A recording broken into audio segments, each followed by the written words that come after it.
केवंसर के अंदर दो जोरदार जयकारे लगाए। जय बोले जगदम्ब भवानी की, जय बोले राम साहब पीर की। उपस्थित सरपंच साहब, हमारे लोकप्रिय प्रत्याशी लालचंद जी मूड साहब, हमारे बीच उपस्थित यहाँ के क्रांतिकारी नेता ओमकार जी बाली, सम्मानित मंच, उपस्थित मौजूद बुजुर्गों, नौजवान साथियों, मेरे छोटे भाइयों, मैं से पूर्व वक्ताओं ने आपको अपनी बात कही, अपील की, लेकिन सरदार शहर के अंदर अभी भी जो विकास है मुझे इतना नजर नहीं आ पा रहा है। सरदार शहर हनुमानगढ़ गंगानगर को जोड़ता है जयपुर से, और ये हाईवे बहुत महत्वपूर्ण हाईवे है, लेकिन आज भी सरदार शहर का अस्पताल ये व्यवस्थाओं से दम तोड़ रहा है। गाँव में सड़क, पानी, स्कूल, बिजली, बड़े जीएसएस 132-220 के जीएसएस बने, इसकी बहुत बड़ी डिमांड गाँव से आई थी, और कई जगह खारा पीने का पानी भी गाँव के अंदर है। मैं आपको इतना ही विश्वास दिलाता हूँ, इस उपचुनाव के अंदर अगर कांग्रेस पार्टी जीतती है कोई फर्क नहीं पड़ेगा। कांग्रेस वैसे 3-3.5 साल में गहलोत सीएम रहना चाहते हैं, पायलट बनना चाहते हैं। इसी उधेड़ बुन के अंदर 4 साल राजस्थान के निकल गए, कोरोना से हमारे लोग चले गए, लंपी से गाय चली गई, हालात आपके सामने है। और बीजेपी अगर जीतती है तो कोई फर्क नहीं पड़ने वाला। बीजेपी के तो वैसे ही कह रहे को 250 सीट आ रही है उनकी, आगे कह रहे 175 से शुरुआत करेंगे 23 के अंदर, तो कोई भाजपा के भी ज्यादा अंतर नहीं पड़ेगा। लेकिन राष्ट्रीय लोकतांत्रिक पार्टी अगर जीतती है तो संदेश पूरे देश के अंदर जाएगा कि सरदार शहर में नौजवानों की जीत हुई, सरदार शहर में किसानों की।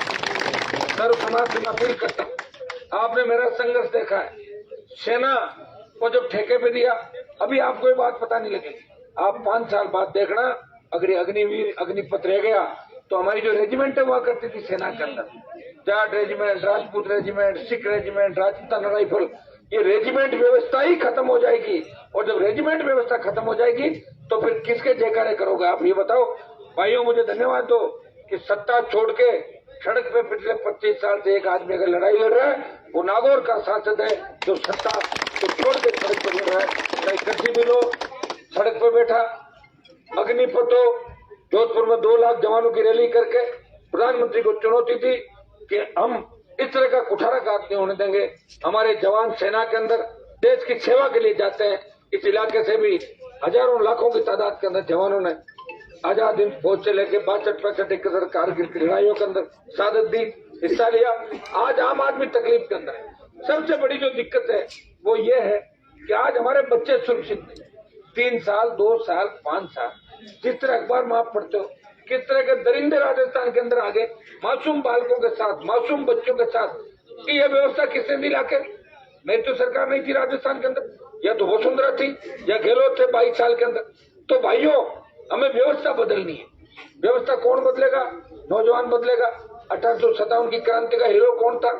देश की क्रांति के अंदर जब देश आजाद हुआ बहुत से लोगों ने शहादत दी, लेकिन सबसे ज्यादा याद भगत सिंह को क्यों किया जाता है? वो नौजवान था, उन्होंने वो काम कर दिखाया तो उस समय के क्रांतिकारी नहीं कर पाए।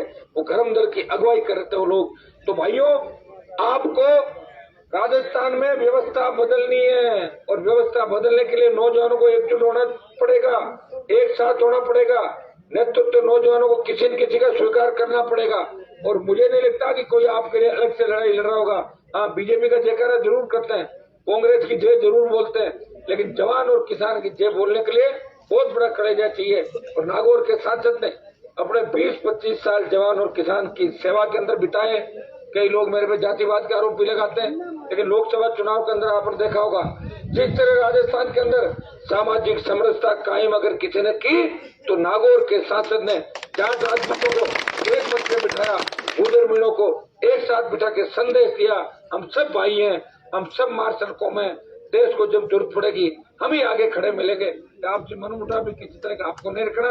मैं आपके गांव के अंदर आया हूँ तो मेरा मान और सम्मान रखना, लालचंद जी को वोट देना। ये बोतल का चुनाव चिन्ह है, स्वच्छ पारदर्शी प्रशासन। ये बोतल राजस्थान के जवान किसान को देगी। भाइयों बताओ मुझे, संविदा का आंदोलन होता है, कौन आपकी मदद करता है? खाली पदों की बात होती है, कौन आपकी मदद करता है? कहीं लॉ एंड ऑर्डर बिगड़ जाता है, कहीं अपराध घटित हो जाता है, कौन मदद करता है? सर्व समाज की मदद पेपर लीक का मामला, हर पेपर लीक हो रहा है, कौन मदद करेगा?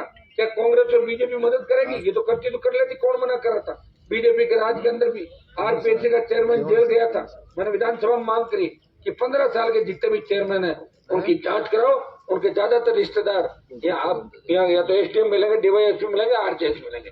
तो इस व्यवस्था को बदलने के लिए आपको नए सिरे से इस व्यवस्था परिवर्तन की आवश्यकता है और उसका आगाज